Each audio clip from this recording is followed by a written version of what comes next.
और आइए हम लोग कार्य तथा ऊर्जा का चैप्टर है उसमें देखेंगे। कह रहे कि एक पुस्तक को किसी ऊंचाई तक उठाइए और ऐसा करने के लिए आपको बल लगाना पड़ेगा। पुस्तक ऊपर उठती है, पुस्तक पर एक बल लगाया गया, पुस्तक गतिमान हुई इसलिए कार्य किया गया। तो उपरोक्त स्थिति में देखने से ज्ञात होता है कि कार्य करने के लिए दो दशा का होना आवश्यक है। वस्तु पर अगर कोई बल लगना चाहिए और वस्तु विस्थापित होना चाहिए। अगर वस्तु को कोई बल लगाया, अगर वस्तु वहीं का वहीं रह गया तो समझिए कि कार्य बराबर 0। अगर किसी वस्तु को हम बल लगाए और वो वस्तु वहां से खिसक गया तो यानी कार्य हो गया। इस तरीका से हम कार्य को देख सकते हैं। जैसे मैं एक बैलगाड़ी किसी गाड़ी को खींच रहा है, गाड़ी चलती है। एक बैलगाड़ी किसी गाड़ी को खींच रहा है, गाड़ी चलती है, गाड़ी पर एक बल लग रहा था, गाड़ी कुछ दूर चली है। क्या आपके विचार में इस स्थिति में कार्य किया गया? तो कार्य इसका आंसर हो जाएगा कार्य किया।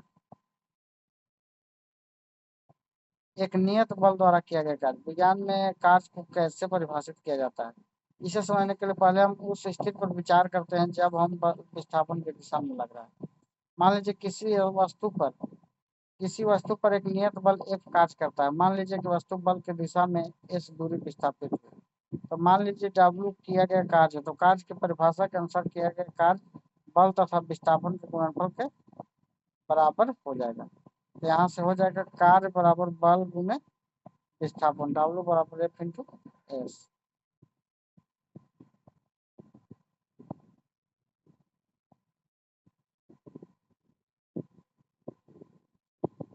कार्य में केवल किसी वस्तु पर लगने वाले बल द्वारा किया गया कार्य बल के परिमाण तथा बल के दिशा में चली गई दूरी के गुणनफल के बराबर होता है। कार्य में केवल परिमाण होता है तथा कोई दिशा नहीं होता है।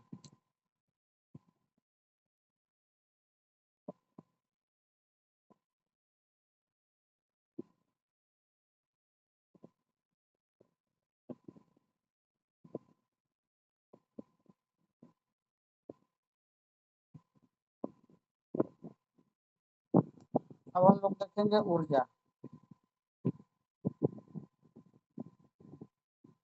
ऊर्जा के बिना जीवन असंभव है। ऊर्जा की आवश्यकता दिन प्रतिदिन बढ़ रही है। हमें ऊर्जा कहाँ से प्राप्त होता है? सूर्य हमारे लिए ऊर्जा का सबसे बड़ा प्राकृतिक स्रोत है। हमारे ऊर्जा के बहुत से स्रोत सूर्य से उत्पन्न होते हैं। हम परमाणु के नाभिक से, पृथ्वी के आंतरिक भागों से तथा ज्वार भट्टों से भी ऊर्जा प्राप्त कर सकते हैं।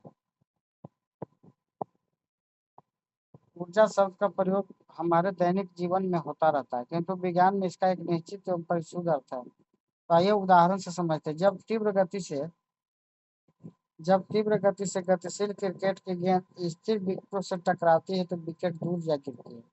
इस प्रकार जब हम किसी वस्तु को किसी निश्चित ऊंचाई तक उठाते हैं तो इसमें कार्य करने की क्षमता समाहित हो जाती है। तो आपने अवश्य ही देखा होगा कि ऊंचाई तक उठाया गया हथौड़ा जब लकड़ी के किसी टुकड़े पर रखी हुई कील पर प्रहार करता है तो वह कील को लकड़ी में ठोक देता है। तो हमने बच्चे को खिलौना में चाबी भरते भी देखा है, और जब यह खिलौना किसी फर्श पर रखा जाता है तो ये गति करने लगता है। तो जब किसी गुब्बारे में हवा भरकर उसे दबाते हैं तो उसकी आकृति में परिवर्तन होता है। यदि हम गुब्बारे को कम बल लगाकर दबाते हैं तो बल को हटाने पर यह अपनी मूल आकृति में वापस आ जाती है, किंतु यदि हम गुब्बारे को अधिक बल से दबाए तो विस्फोटक ध्वनि करते हुए फट भी सकता है। इन सभी उदाहरण में वस्तु विभिन्न प्रकार से कार्य करने की क्षमता अर्जित कर लेते हैं। यदि किसी वस्तु में कार्य करने की क्षमता है तो कहा जाता है कि इसमें ऊर्जा है। अगर किसी वस्तु को कार्य करने की क्षमता है तो उसमें ऊर्जा होगा, और जो वस्तु कार्य करते हैं उसमें ऊर्जा की हानि होती है। एक और इम्पोर्टेंट है कि जो वस्तु कार्य करती है उसमें ऊर्जा की हानि होती है, और जिस वस्तु पर कार्य किया जाता है और जिस वस्तु पर कार्य किया जाता है उसमें ऊर्जा की वृद्धि होती है।